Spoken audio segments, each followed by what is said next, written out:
Hello everyone and welcome back to another episode of No Huddle with Zach Arndt. And today we're going to be taking a look at the Minnesota Golden Gophers, giving a little preview for the upcoming 2022 college football season, led by head coach PJ Fleck, offensive coordinator Kurt Kurosha, and defensive coordinator Joe Rossi.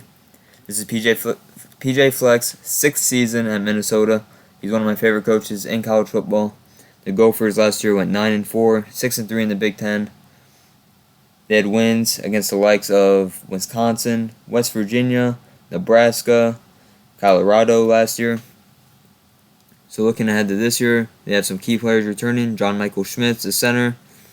He's up for the Remington Trophy this year. He's on the preseason watch list.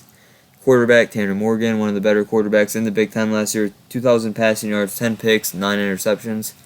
Obviously, when your starting running back gets hurt, a lot of pressure on you.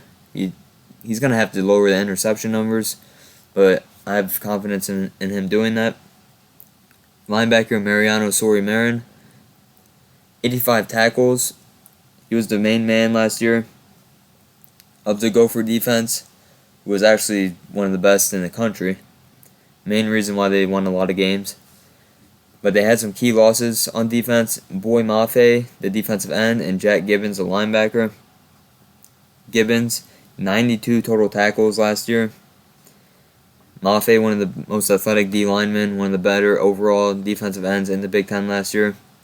They also lose 6'9", 380-pound offensive tackle Daniel Falele. Sorry if I pronounced that wrong. He had a huge season last year. Looking at the 2022 recruiting class, they signed defensive lineman Anthony Smith, defensive lineman Trey Bigsby, both four-star D linemen. The depth chart this year looking pretty solid. The receiving core, Michael Brown-Stevens, Chris Altman-Bell, and Daniel Jackson. Probably the top three guys, along with Dylan Wright, Aki White, and Clay Geary. They only returned one offensive lineman in terms of starters. John Michael Schmitz, the only guy that started last year.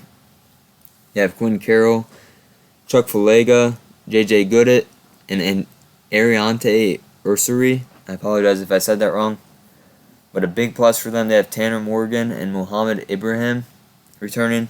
Remember, Mohamed Ibrahim against Ohio State last year, he was lighting them up. He ended up getting hurt, and last year, Bucky Irving, he took over. He ran for 700 yards. He's now gone. He transferred. So the pressure's going to be on Trey Potts, Bryce Williams, and Cole Kramer at running back behind Ibrahim. On defense, Lorenzo Surgers, Logan Richter, Tro Carter, and Thomas Rush make up the defensive line. Linebacker, they return both Braylon Oliver and Mariano Sori-Marin. Beanie Bishop and Justin Wally at corner, along with Terrell Smith, who started last year. A lot of experience in this back end with two senior safeties, Jordan Howden and Tyler Newbin. I think Michael Dixon and Solomon Brown are going to fight for the nickel spot. That could go either way. Looking at some team stats last year. 73rd in offensive efficiency, 13 in defense. Finishing drives, they struggled. They ranked 100th. Turnover margin, they were +4, which is good for 40th in the country. Offense was a struggle last year for them. They only scored 25 points per game, around 360 total yards, which was good for 100th in the country. Defensive-wise, they were top 10 in all these categories: scoring, rushing, passing, and total defense. They were also second in the Big Ten for each of those. I think behind only Wisconsin, maybe Michigan for one of them. Those stats were good for a 9-4 record, as I mentioned, 6-3 in the Big Ten. Minnesota did what you have to do in the Big Ten last year. They won a lot of games they shouldn't have, or they weren't supposed to. They would tell you that they should have won, and they were supposed to. Others would say they weren't. They did the opposite. Looking ahead to 2022, I've been going 6-6. That is a drop-off from last year. But I also think that's their floor. I don't think they're going to go 5-7. I think they're going to go bowling. I have an 8-4 as their ceiling, so with the potential to go 9-4 again, just because the defense, you have your starting quarterback, running back coming back, a lot of receivers, very solid group all around. They start off New Mexico State. That should be a W, along with Western Illinois. 2 easy games to get ready for the season. Colorado, one of the probably the worst team in the Pac-12. out of conference, I think Minnesota wins that. At Michigan State, and then Purdue after that. I think they lose both those games. At Illinois, I have Minnesota losing this. This was a game that I just think the home team's going to win.